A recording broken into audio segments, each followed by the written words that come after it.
ডায়েটে খুবই মজাদার, পুষ্টিকর এবং হেলদি একটা পুডিং নিয়ে চলে আসলাম। এটা আমার খুবই পছন্দের, তো ভাবলাম তোমাদের সাথে একটু শেয়ার করি। আমি ডায়েটে প্রায় সময় এই পুডিংটা খেয়ে থাকি। তো এটা বানাতে লাগছে চিয়া বীজ। আমি আগের থেকেই ভিজিয়ে রেখেছি নর্মাল পানি দিয়ে। তারপরে এখানে আমি অ্যাড করে দেব টক দই।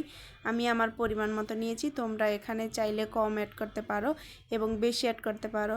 তো সবগুলোকে আমি একসাথে মিক্স করে নেব, চিয়া বীজ এবং টক দই।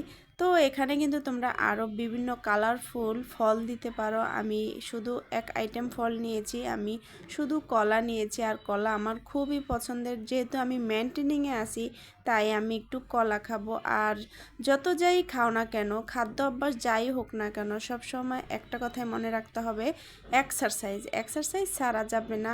আর বাহিরের প্রসেস ফুড, ফাস্ট ফুড একদমই খাওয়া যাবে না।